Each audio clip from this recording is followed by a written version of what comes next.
6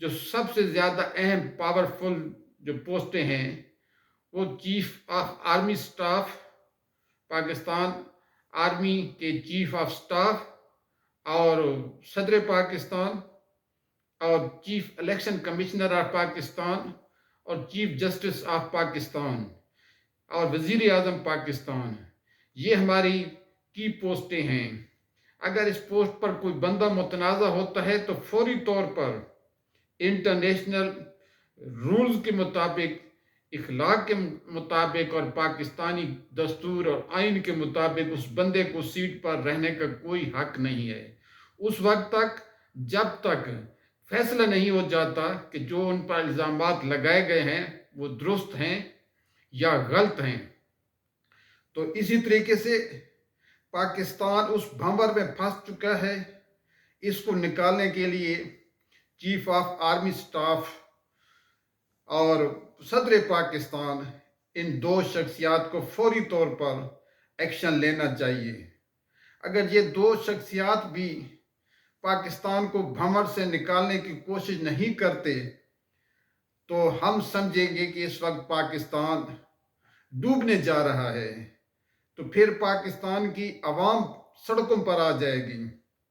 تو میری دوبارہ اپیل ہے چیف آف آرمی سٹاف سے اور صدر پاکستان سے کہ فوری طور پر چیف جسٹس آف پاکستان اور chief election commissioner of Pakistan کو فوری طور پر چھٹی پر بھیجا جائے۔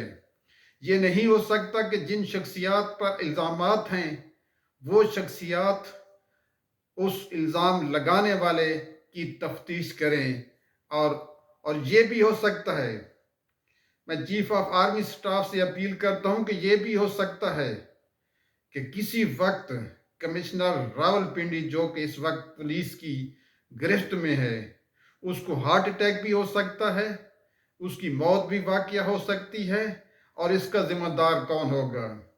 تو میں سمجھتا ہوں کہ اس کا ذمہ دار بھی چیف جسٹس آف پاکستان اور chief election commissioner of Pakistan دونوں ہوں گے، کیونکہ وہ بااثر شخصیات ہیں اور وہ تفتیش بھی کر رہے ہیں، تحقیقات بھی کر رہے ہیں۔ تو اس لیے اگر کمشنر کوئی نقصان پہنچتا ہے، اس کے گھر پر، ان کے بچوں پر کوئی آفت آتی ہے، تو اس کا ذمہ دار یہ دو شخصیات ہوں گی۔ پاکستان ایک ایسے بھنور میں پھنس چکا ہے، پہلے بھی جیسا کہ آپ لوگوں کو پتہ ہے کہ پاکستان غربت و افلاس کی آخری سٹیج پر پہنچ چکا ہے۔ پاکستان میں بخشنے والی پاکستانی قوم، پتہ نہیں کوئی ایسی طاقتیں ہیں جو پاکستان کی مڈل کلاس کو ڈسٹرب کر رہی ہیں۔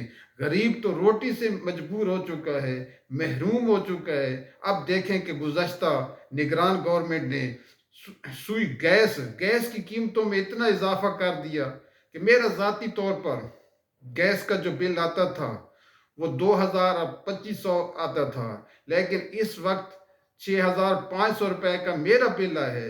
میری مسجد جو پڑوس میں ہے اس کا 28,000 بل ہے۔ غریب گھروں کے 28,000، 25,000، 30,000 یہ بل آ رہے ہیں۔ یہ کیوں آ رہے ہیں یہ ہم نہیں سمجھ سکتے۔ اسی طریقے سے بجلی کے بل آ رہے ہیں۔ تو پاکستانیوں کے ساتھ کوئی ایسی خفیہ طاقتیں ہیں جو بھوک مارنا چاہتے ہیں یا پاکستانی قوم کو مجبور کرنا چاہتے ہیں کہ وہ پاکستانی ریاست کے خلاف بغاوت کر دیں۔ تو میری ذمہ دارہ پاکستان سے اپیل ہے، خدارہ پاکستان کو اس بھنور سے نکالیں، غربت و افلاس سے نکالیں، امن کی طرف لے کر جائیں، استحکام کی طرف لے جائیں، یکجہتی کی طرف لے جائیں۔ اگر اس طریقے سے 1 مہینہ اور گزرا تو پاکستان کا اللہ حافظ ہوگا۔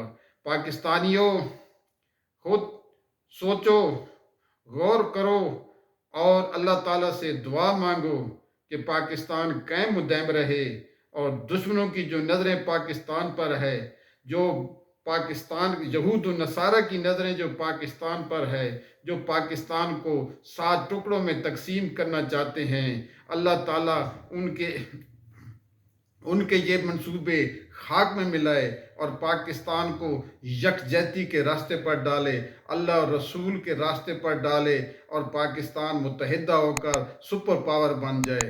پاکستانیوں، اللہ حافظ۔